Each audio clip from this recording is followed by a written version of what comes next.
स्थान पर हुआ था और इसे कहा जाता है बादल महल। और इसी स्थान पर पहले हुआ करता था कट्टारगढ़। इस किले को मेवाड़ की आंख भी कहा जाता है। अब हम देखने जा रहे हैं महाराणा कुंभा का वो रियल रूम जहाँ पर महाराणा कुंभा रहा करते थे। ये उनकी रानियों के हुआ करते थे। झुककर हमें जाना पड़ेगा ताकि जो हमलावर है वो एकदम से हमला ना कर सके। महाराणा कुंभा जो थे वो इसी हिस्से में बैठा करते थे। वर्ल्ड में सेकंड लार्जेस्ट जो वॉल है वो कुंभलगढ़ के इसी दुर्ग की है। महाराणा कुंभा की कुल मिलाकर 16 रानियां बताई जाती हैं। ये था दोस्तों रानियों का महल। ये ओरिजिनल है 19वीं सेंचुरी का। बाहर का जो हिस्सा है वो तो यहाँ से दिख जाता है इन जालियों की मदद से, लेकिन बाहर का कोई भी व्यक्ति अंदर की तरफ नहीं देख सकता। उन्होंने अपने पिता की राजगद्दी को प्राप्त करने के लिए हत्या कर दी थी और जितने भी शासकों ने यहाँ पे हमला करने की कोशिश की वो इस किले को कभी भी नहीं जीत पाए, इसलिए इसको हम अजय दुर्ग के नाम से भी जानते हैं। अब हम देखने जा रहे हैं महाराणा कुंभा का वो रियल रूम जहाँ पर महाराणा कुंभा रहा करते थे। जिसका रास्ता है थोड़ा सा संकरा सा है, बहुत नैरो बना हुआ है, तो हमें यहाँ पर काफी सारे टूटे फूटे जो आज के कमरे हैं दिखाई देंगे। एक वक्त पहले 2-2, 3-3 मंजिला ये सारे कमरे हुआ करते थे और ये उनकी रानियों के हुआ करते थे। तो महाराणा कुंभा की जो रानियां थी वो कुछ जब भी यहाँ पे आती थी, कभी कभार जब, तो वो इन्हीं रूम्स में रुका करती थी। और जो महाराणा कुंभा थे ना, उनके लिए एक विशेष अलग से कमरा बनाया गया था। झुककर हमें जाना पड़ेगा ताकि जो हमलावर है वो एकदम से हमला ना कर सकें। और आज के टाइम में ऊपर वाला हिस्सा पूरा रिनोवेट किया गया है। ये वाला जो रूम था दोस्तों, यहाँ पर आप इसको हवा महल का एक नाम दे सकते हो और चारों दिशाओं में आप यहाँ से देख सकते हो। तो इस वाले पॉइंट को बताते कि महाराणा कुंभा जो थे वो इसी हिस्से में बैठा करते थे। तो यहाँ से आप जिधर भी अपनी नज़र लेकर जाओगे वहीं पर आपको बाहर का व्यू भी देखने को मिलेगा और ये इस महल का सबसे पुराना भाग बताया जाता है। कुंभलगढ़ के इस किले की महत्वता तब ज़्यादा और बढ़ गई जब ये मालूमात हुआ इतिहासकारों को कि महाराणा प्रताप का जन्म इसी स्थान पर हुआ था। दोस्तों 9 मई 1540 को महाराणा प्रताप का जन्म इसी हिस्से में हुआ था और यहीं पर उन्होंने अपने जीवन के कुछ वर्ष बिताए भी थे। और कभी वो चित्तौड़ में रहते थे, कभी वो उदयपुर रहते थे, कभी वो रहते थे कुंभलगढ़ के इस वाले हिस्से में। तो उन्होंने अपने जो बचपन के 11-12 साल हैं वो इसी तरीके से बिताए थे। और यहाँ पर महाराणा सांगा, महाराणा उदय और इनका जो बचपन है वो यहीं पर बीता भी है। दोस्तों इस वाले हिस्से से यदि आप नज़र को लेकर जाएंगे तो यहाँ पर जो बादल महल है उसका व्यू देखने का मौका आपको मिलेगा। और ये वाला जो पॉइंट है ये बनाया था यहाँ के महाराणा फतेह सिंह जी के द्वारा और मेल के लिए ये वाला हिस्सा बना हुआ था। महाराणा कुंभा की कुल मिलाकर 16 रानियाँ बताई जाती हैं। और दोस्तों ऐसा बताते हैं कि जब कभी भी महाराणा कुंभा इस किले में आए होंगे तो ये वाला जो हिस्सा है उनके मुख्य अतिथियों के लिए, उनके मेहमानों के लिए, रानियों के लिए और शाही घराने के इंसानों के लिए, लोगों के लिए बनाया गया था। सबसे जो बड़ा किला राजस्थान का वो तो है चित्तौड़ का और सेकंड नंबर पे आता है लार्जेस्ट में आपका कुंभलगढ़ का। तो यहाँ से हम है ना उस 36 किलोमीटर की जो वॉल है उसको देख पाएंगे।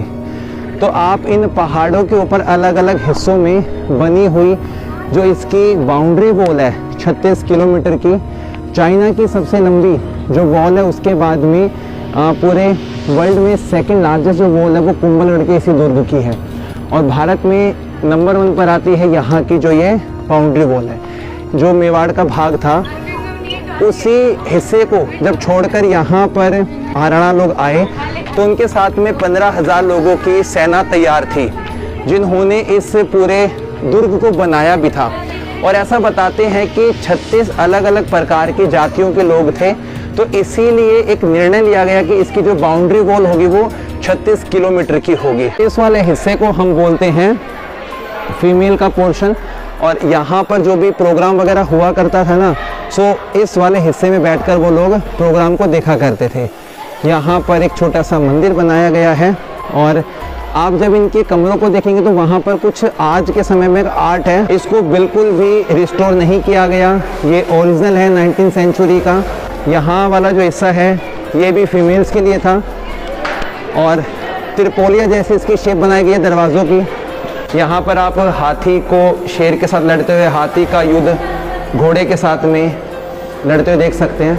ऐसा बताते हैं कि बाहर वाले हिस्से में जो भी प्रोग्राम होता था ना, तो यहाँ की जो फीमेल थी, रानियाँ थी ना, वो यहाँ बैठकर उस प्रोग्राम को देखा करती थी। लेकिन बाहर का कोई भी व्यक्ति अंदर की तरफ नहीं देख सकता। तो पहले के समय पर्दा प्रथा जो थी उसका ध्यान रखा जाता था, इसीलिए इनको इस प्रकार से बनाया गया है। तो ये था दोस्तों रानियों का महल। रानियों का पैलेस, रानियों का कमरा। अब हम आ चुके हैं दोस्तों कुंभलगढ़ किले के सबसे टॉप वाले पॉइंट पे और इसे कहा जाता है बादल महल।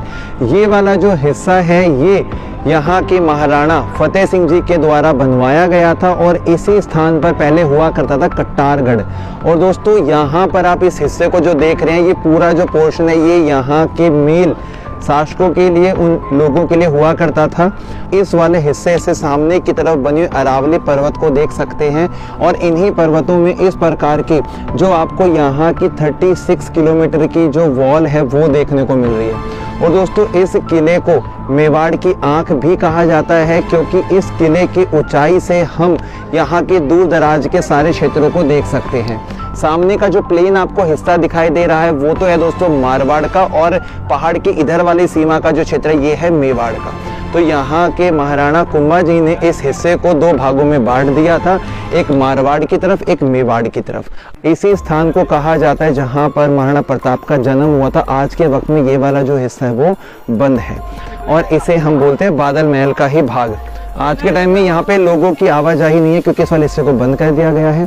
राजस्थान के अंदर ये वाला जो किला है वो आपातकालीन की इमरजेंसी के अंदर महाराणाओं को बचाने का सबसे ज़्यादा सेफेस्ट प्लेस माना जाता था और जितने भी शासकों ने यहाँ पे हमला करने की कोशिश की वो इस किले को कभी भी नहीं जीत पाए, इसलिए इसको हम अजय दुर्ग के नाम से भी जानते हैं। अब हम पहुँच चुके हैं नीलकंठ महादेव मंदिर को देखने के लिए और इस मंदिर का जो निर्माण है वो महाराणा कुंभा ने पुनर्निर्मित करवाया था और इस मंदिर के अंदर जो शिवलिंग है दोस्तों वो तकरीबन 4.7 फीट का है और ऐसा बताया जाता है कि महाराणा